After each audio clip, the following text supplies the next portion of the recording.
네, 복된 주일입니다. 또 함께 예배하게 된 것 진심으로 감사를 드리고 또 주의 말씀을 함께 또 살펴가게 되는 것에 대하여 또 감사를 드립니다. 예, 오늘 말씀의 제목은 오직 약속의 자녀만이입니다.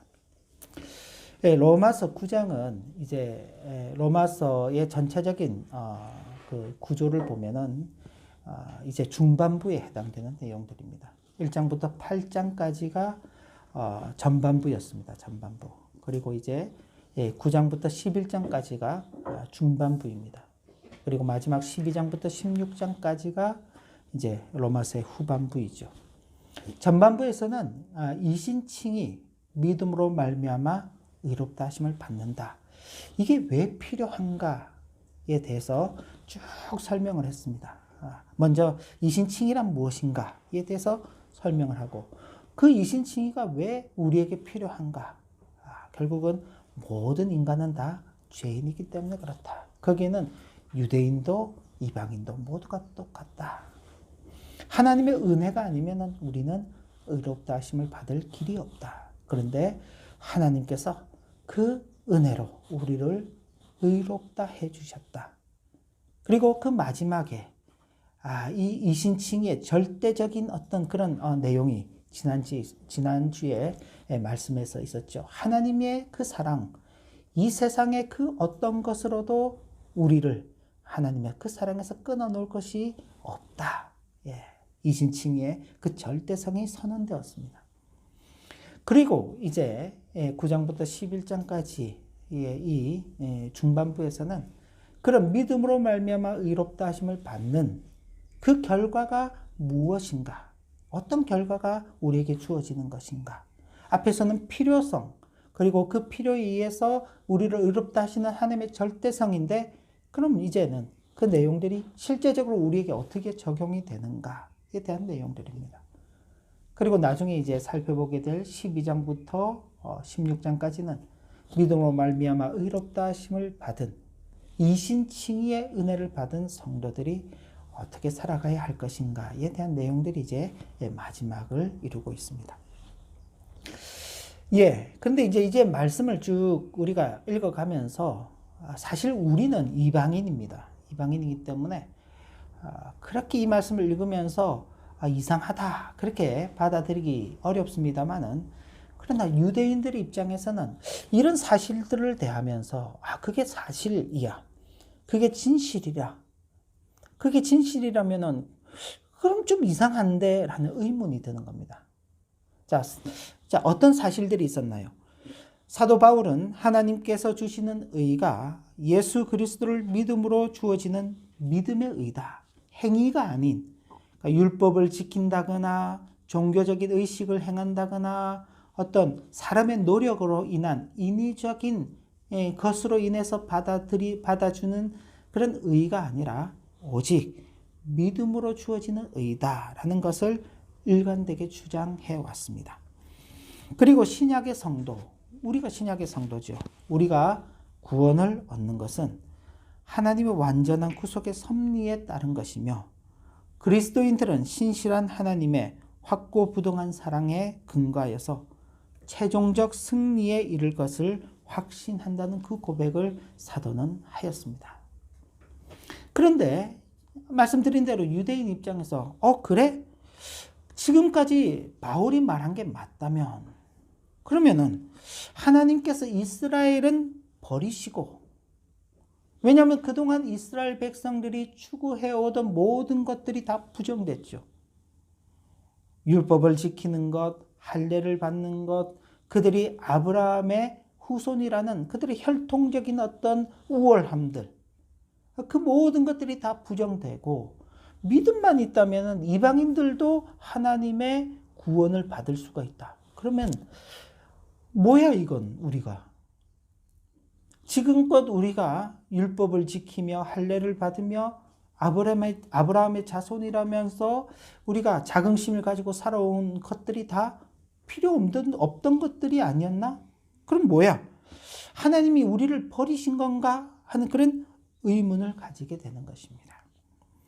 만일 유대인들이 이렇게 가지는 의문, 맞다면, 그죠? 하나님께서 그들을 버리신 게 맞다면, 하나님께서 유대인을 버리시고 이방인을 택하셨다는 것이 되는데, 이것은 한편으로 이방인이 이스라엘, 유대인들에 대해서 교만해질 수 있는 그런 요소가 되는 것입니다. 그죠? 그동안은 유대인들이 이방인을 멸시했죠. 예를 들자면은, 사마리아 사람들과 함께 하지 않고, 유대인들이 사마리아 사람들을, 그 짐승과 같이 그렇게 여기는, 그런 일들이 있었습니다. 그래서 이런 유대인들이 가졌던 그 자긍심을 이제는 오히려 반대가 되어서 이방인들이 훨씬 더 자긍심을 갖게 되죠. 야, 유대인들 너네들이 그렇게 잘난 척하더니 봐라, 하나님 너희를 버리셨지 않냐, 그리고 이제는 우리를 택하셨지 않냐 하며 자칫 교만해질 수 있는 것입니다. 그리고 더욱 심각한 것은 하나님의 신실성에 대해서 의문을 품게 되는 것입니다. 무슨 말이냐? 하나님께서 언제는 유대인을 택하셨는데 또 언제는 유대인을 버리시고 이방인을 택하시는 거예요. 그러면 어떻게 될까요? 이 이방인들도 지금은 택해 놓으셨지만은 그래 언젠가는 하나님께서 또 버릴 수도 있지 않겠습니까? 그리고 다시 유대인을 택하실 수도 있겠죠. 그러니까 하나님은 하나님의 그 신실하심이라는 것이 이렇게도 바뀌었다가 저렇게도 바뀌었다가 막 바뀔 수 있으니까 문제는 오늘 우리가 예수 그리스도를 믿음으로 말미암아 의롭다 하심을 받고 하나님의 구원을 받았다고 말하고 있는데 이런 내용들이 어떻게 될까요? 우리의 구원도 언제 무효가 될지 알지 못한다는 것입니다. 바로 이런 문제들이 있기 때문에 이 9장에서 이신칭의가 가져오는 그 결과가 어떤 것인가에 대해서 사도 바울이 이야기하는 것입니다. 먼저 육체적 이스라엘의 한계라는 것이 있습니다. 한계. 말씀의 순서가 조금 바뀌어져 있지만은 먼저 4절에서부터 로마서 9장 4절에서부터 5절까지의 말씀을 보면 이렇게 되어 있습니다. 그들은 이스라엘 사람들이라. 유대인들을 가리켜 말하는 것입니다. 그죠? 앞서서 이제 그 이방인들이 하나님의 구원에 참여하게 됐다. 유대인들이 그동안 가졌던 그들의 우월적인 특권들이 다 무효가 되었다라고 말하는 것입니다. 그런데 그들은 이스라엘 사람이라. 그들에게는 양자됨이 있고 영광이 있고 언약들이 있고 율법을 세우신 것이 있고 예배가 있고 약속들이 있고 심지어 조상들도 그들의 것이고 육신으로 하면은 그리스도께서 그들에게 나셨다. 이 그리스도는 누구냐? 만물 위에 계셔서 세세의 찬양을 받으실 하나님이시다. 그러니까 어떻게 보면은 유대인들은 이 세상에서 받을 수 있는 모든 것들을 다 받은 것입니다. 앞서 있던 부분들은 종교적인 부분들이죠. 그죠? 양자됨, 영광, 언약들, 율법을 세우신 것, 예배와 약속. 이는 종교적인 것입니다. 종교적인 것. 그리고 거기에 더불어서 조상들, 혈통적인 것이죠. 민족적인 것입니다. 종교적으로도 그들은 모든 혜택들을 다 받았습니다. 그죠? 민족적, 혈통적으로도 그들은 선민, 하나님의 택하신 백성이라는 아브라함의 후손이라는 아주 좋은 그런 혈통을 가지고 태어났죠. 거기에 하나 더 이 세상을 창조하시고 다스리시는 하나님이 그들에게 주어진 것입니다. 어마어마한 특권을 유대인들이 받은 것입니다. 그런데 문제는 이들이 그 받은 특권에도 불구하고 이 놀라운 것들을 받았음에도 불구하고 그들이 한 일이 뭐냐? 사도 바울과 관계해서만 우리가 생각해 본다면은 같은 동족이죠. 같은 유대인입니다. 불과 얼마 전까지만 하더라도 자신들과 같이 예수 믿는 사람들을 잡아다가 죽이는 일에 앞장섰던 사람이 이 사도 바울입니다. 그러던 그가 어느 날 갑자기 바뀌어진 것이죠. 그러면서 이제는 오히려 예수 그리스도의 복음을 전하는 자가 된 것입니다. 누구보다도 열심히 있게 앞장서서 예수 믿는 사람들을 핍박했던 그가 어느 날 갑자기 돌변하게 되었을 때 가까웠던 친구들, 친척들, 이웃들, 그 동족들이라면 생각해 볼 수 있어야 하는 것입니다. 도대체 무엇이 저 사람을 바꾸게 했을까? 도대체 저 사람은 무슨 일 때문에 지금까지와는 전혀 반대되는 그런 삶을 살아갈까? 생각을 하고 물어야 되는 것이죠. 그런데 그들은 그러지 않았습니다. 단지 그가 다른 건 안 바뀌었어요. 예수 믿는 자를 핍박하던 자리에서 예수 그리스도를 전하는 자로 그것만 바뀌었는데 그걸 예수 그리스도의 복음을 전한다는 그 이유 때문에 핍박하는 것입니다. 핍박. 그리고 사도가 전하는 복음을 끊임없이 방해하는 일들을 했던 것입니다. 하나님께로부터 놀라운 특권을 받았음에도 불구하고 그죠? 그 기회들을 오히려 복음을 대적하는 일에 써버린 것입니다. 이런 일 때문에 결국 유대인들이 하나님의 그 언약에서 제외된 것처럼 그렇게 보이는 것입니다. 그러니까 이런 일들이 있게 되면은 우리 입장에서는 어떨까요? 나를 원수같이 여기던 사람이 이제는 하나님의 약속에서 배제가 되고 하나님의 구원에서 버림을 받았다. 그러니까 우리 같으면은 잘 됐다. 하나님이 드디어 내 복수를 해주시는구나. 아유 정말 고소해. 그렇게 말할 수 있을 것입니다. 그러나 사도 바울은 그러지 않았습니다. 자기의 동족들을 보며 안타까워하는 그 마음을 가졌죠. 그리고는 그들을 향한 한탄하는 그 고백을 올려드리는 것입니다. 1절부터 3절까지 보면은 이렇게 사도 바울이 탄식하고 있습니다. 내가 그리스도 안에서 참말을 하고 거짓말을 아니하노라. 나에게 큰 근심이 있는 것과 마음에 그치지 않는 고통이 있는 것을 내 양심이 성령 안에서 나와 더불어 증언하노니 나의 형제 곧 골육의 친척을 위하여 내 자신이 저주를 받아 그리스도에게서 끊어질지라도 원하는 바로다. 그러니까 사도 바울은 자신의 동족 유대인들이 하나님에게서 끊어지는 것을 원하는 게 아니다는 것입니다. 그러니까 어떤 악한 감정이 있어서 그들이 내가 전하는 그 복음 사역을 방해하고 나를 핍박했기 때문에 그들을 어떻게 하나님의 복음에서 분리해내기 위해서 사도 바울이 임의로 그런 말씀을 전한 게 아니라 정말 사도 바울은 그들도 하나님의 거룩한 그 복음에 참여하게 되고 믿음으로 말미암아 의롭다 하심을 받는 그 은혜 속에 그들도 함께 있기를 원하는데 그들이 받은 그 특권에도 불구하고 하나님을 대적하는 그 일에 앞장서 온 그 일에 대해서 참으로 안타까워하는 것이죠. 그러면 그럼 하나님의 약속이라는 것, 그건 구약이죠. 구약은 옛 언약입니다. 옛 언약. 신약은 새 언약입니다. 하나님의 약속이 옛 언약인 구약이 그러면은 다 무효화되는 것인가? 그러지 않습니다.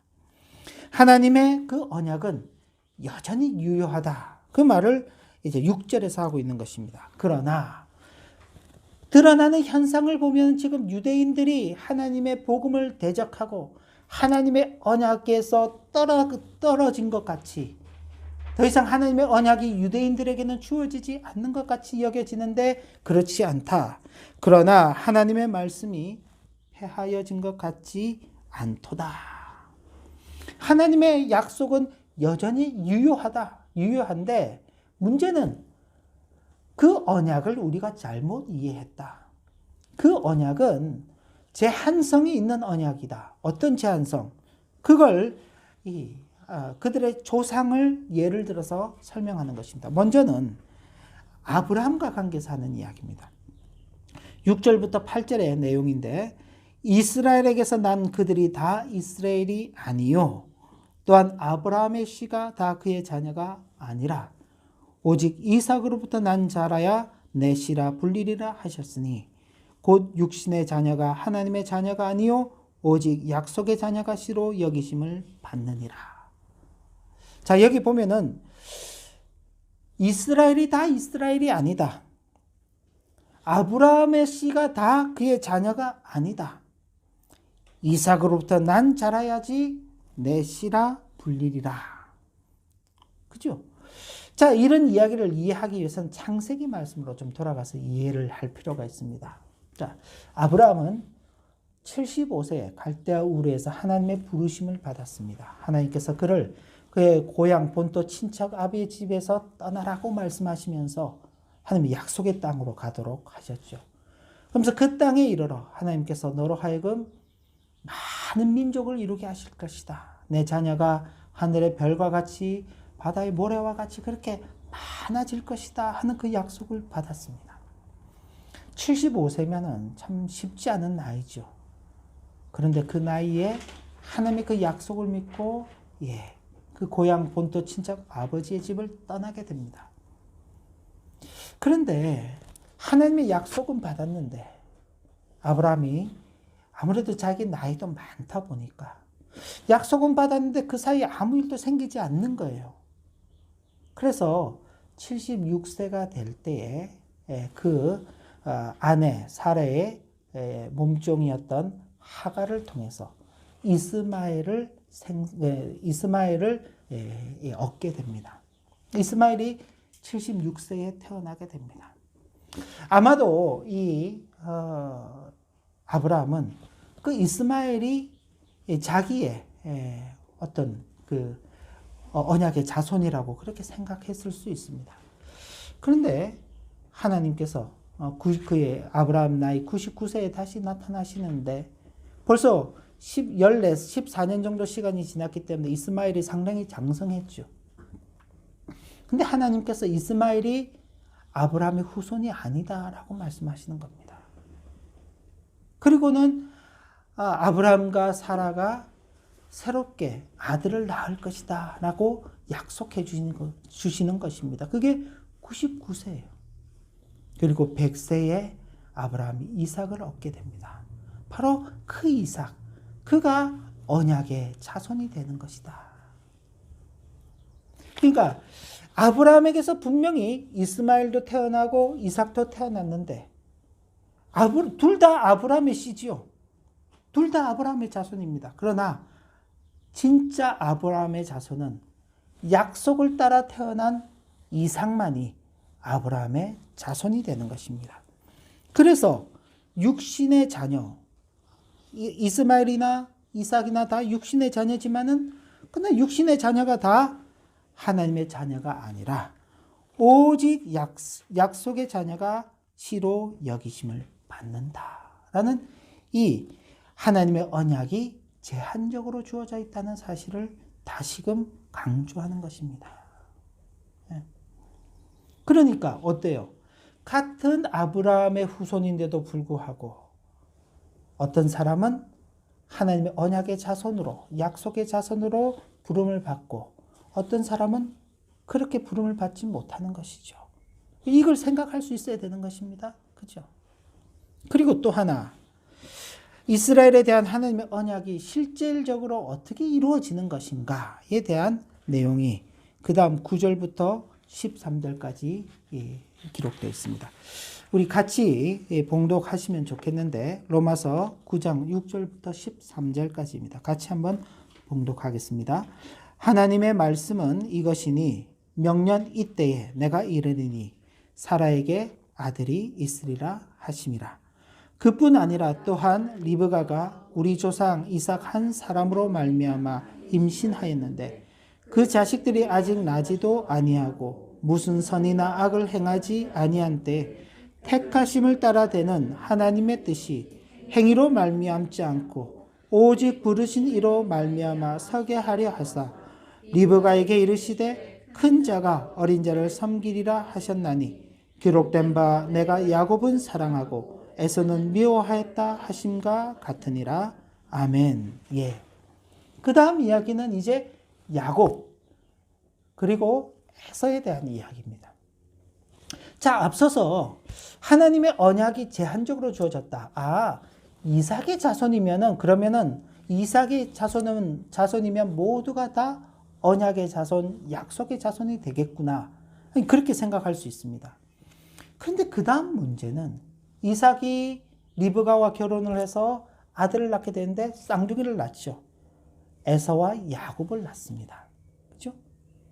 그런데 그 에서는 장자로 태어났지만 그 장자권을 잃어버리고 누가 장자권을 차지하게 되나요? 야곱이 장자권을 차지하고 야곱이 언약의 계보를 이어가게 되는 것입니다. 그리고 야곱의 자손들이 이스라엘이 돼요. 에서의 자손들은 에돔이라고 불리는 이방 민족들로 발전을 해 나가게 되는 것입니다. 분명히 앞서서 이스마엘과 이삭의 같은 경우에는 하나님께서 그래 이스마엘은 하갈에서 낳고 사라에게서 낳지 않았기 때문에 그래 이삭이 맞아. 이삭이 약속의 자손이야 라고 말씀하셨어요.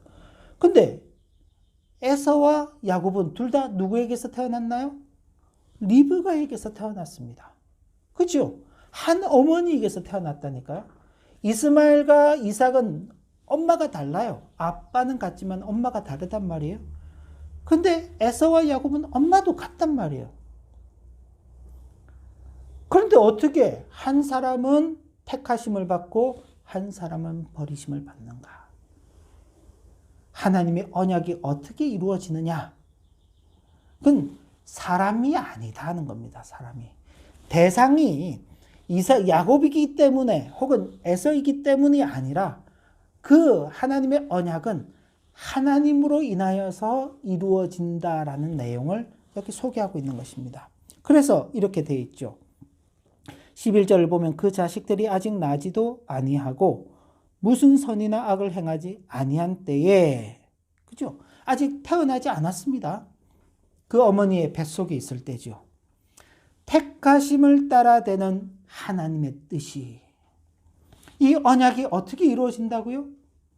하나님의 뜻으로 이루어지는 것입니다. 앞에 내용만 보면은 이스마엘이 아닌 이삭, 이삭의 후손들이면은 다 약속의 자손이 되겠구나 그랬는데 그게 아니다. 그게 아니다. 이삭의 자손이라도 택하심을 받기도 하고 버림을 받기도 한다. 근데 그건 누가 이루어가는 거냐? 하나님의 뜻이다. 행위로 말미암지 않고 오직 부르시는 이로 말미암아 서게 하려 하사. 그러니까 부르시는 이가 아니면은요, 이 언약은 이루어질 수 없다는 것입니다. 그러니까 이스라엘 백성들이 버림을 받았냐? 아니다. 버림을 받지 않았다. 왜? 여전히 하나님의 약속이 있다. 하나님의 약속이 있다. 그 하나님의 약속은 아직도 폐하여지지 않고 계속 유효하게 계속 이어지고 있다. 그런데 문제는 하나님께서 서로 민족을 나누시는 역사를 이루어 가신다. 어떤 민족은 택하시는 민족으로, 어떤 민족은 택하시지 않는 민족으로.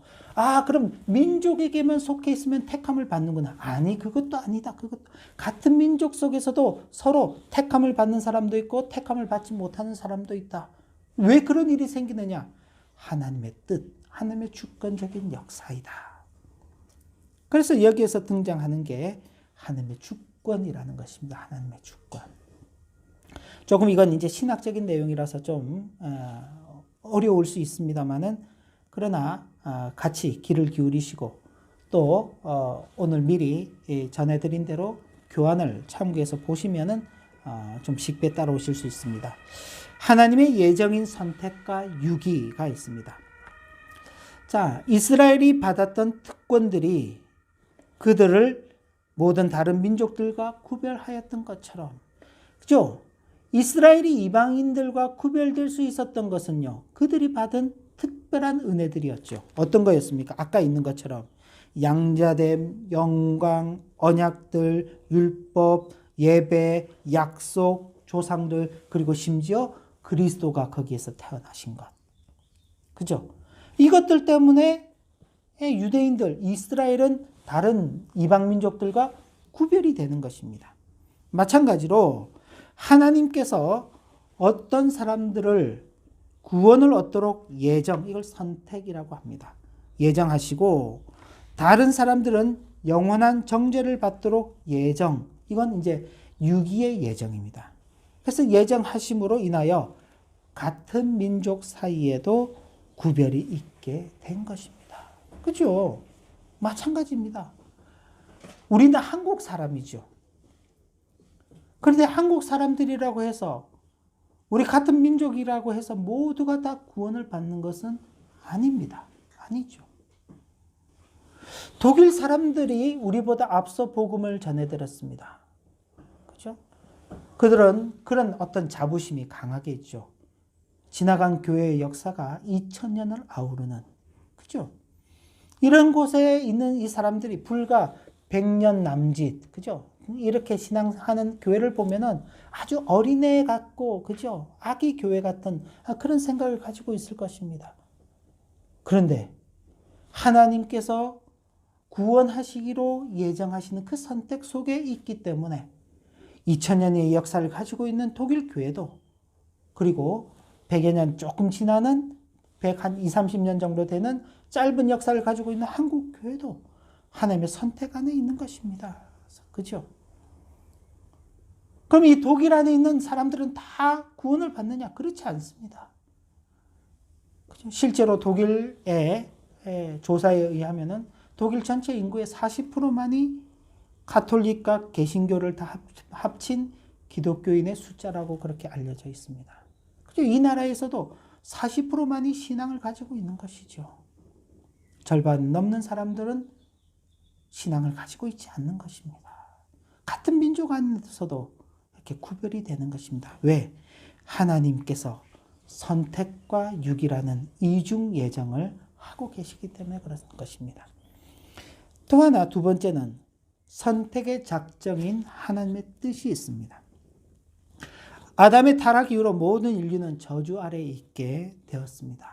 그래서 앞서서 우리가 만약 하나님께서 우리를 위하지 아니하신다면, 만약 하나님께서 우리를 위하여 그의 아들을 십자가의 대속의 제물로 내어주시지 않으셨다면, 만약 하나님께서 우리를 그 사랑에서 끊어버리신다면, 그저 생각만 해도 끔찍한 일들이 우리에게는 임하게 될 것입니다.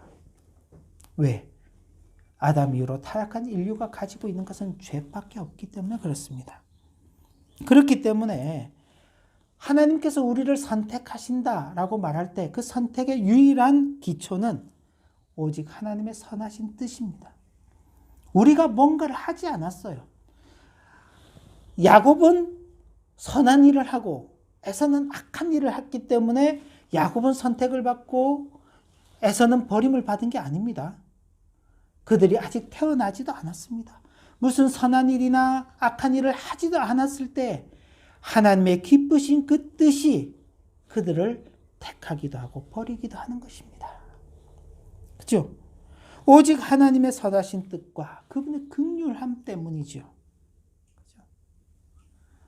야곱은 사랑하시고 에서는 미워하시는 하나님의 그 긍휼하심.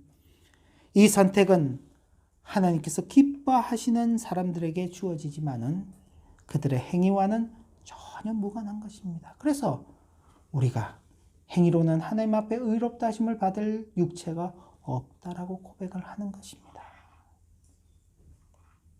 하나님의 그 선택의 예정인 하나님의 뜻이 있는 것입니다. 그리고 선택의 유효적 원인인 하나님의 은혜가 있습니다. 공로 없이 주어지는 선택에 있어서 하나님께서는 모든 사람들에게 똑같은 은혜를 동등하게 반드시 베풀어야 할 어떤 의무도 없으십니다. 하나님께서 왜 누구에게는 은혜를 베푸시고 누구에게는 은혜를 베푸시지 않느냐? 하나님은 반드시 그래야 될 의무가 없으신 분이십니다. 그와 관계에서는 다음 시간에 또 계속해서 로마서에서 증거를 하고 있는데 자세히 살펴보게 될 것입니다. 오히려 하나님께서는 당신이 원하시는 자들을 버리시고 당신이 원하는 자들을 은혜로 선택하시는 것입니다. 그러니까 하나님의 은혜로 우리는 하나님의 선택 가운데 있는 것이죠. 그러니까 유대인들이 겉으로 보면 다 버림을 받은 것 같지만은, 그러나 여전히 그 속에 하나님의 약속은 유효하고, 오직 하나님의 선택하심을 받은 자들만이 그 약속의 자녀로 참여하게 되는 것입니다.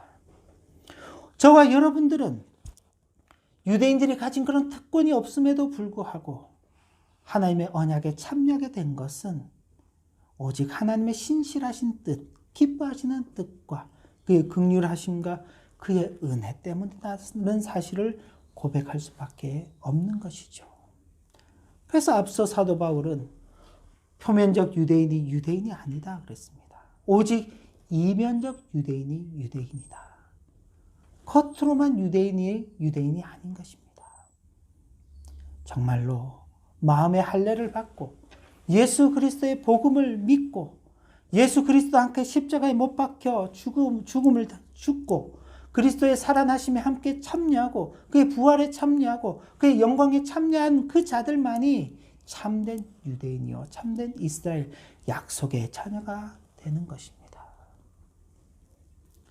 이런 내용들 앞에서 우리 자신들이 우리를 잘 돌아보아야 하는 것입니다.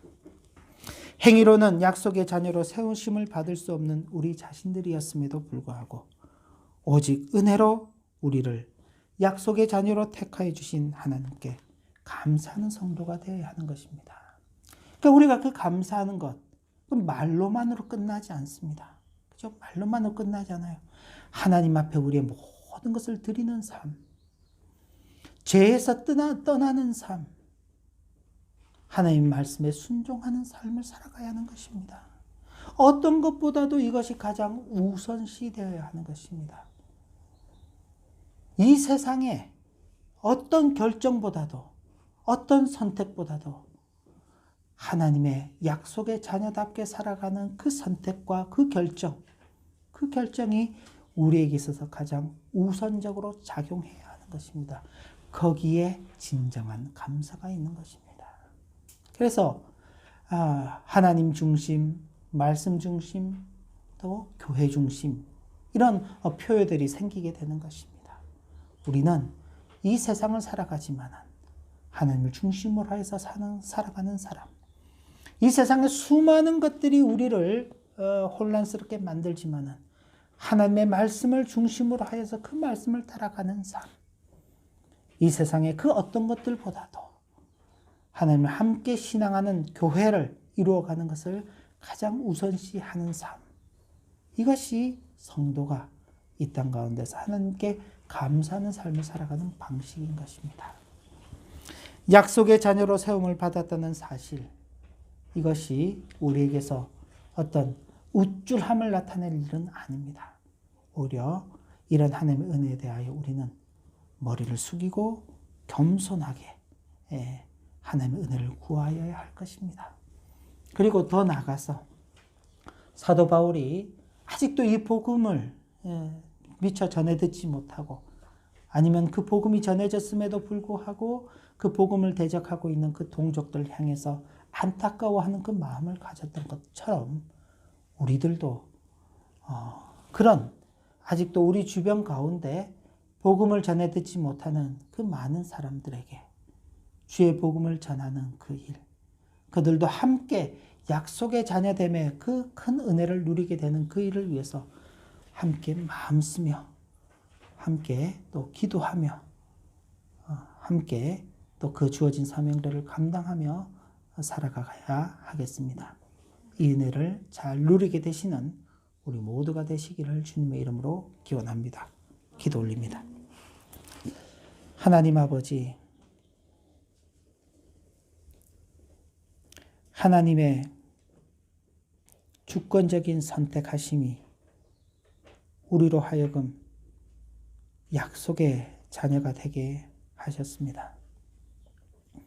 이 받은 바 은혜에 감사하는 우리들이 되게 하여 주시고 말로만의 감사가 아닌 우리의 삶의 모든 것들을 다 아버지 하나님 앞에 드러내어 하나님을 위하고 또 함께 더불어서 살아가는 많은 사람들을 위하는 그 일에 선하게 쓰임받는 우리 모두가 되도록 인도하여 주옵소서. 예수님의 이름으로 기도 올리옵나이다. 아멘.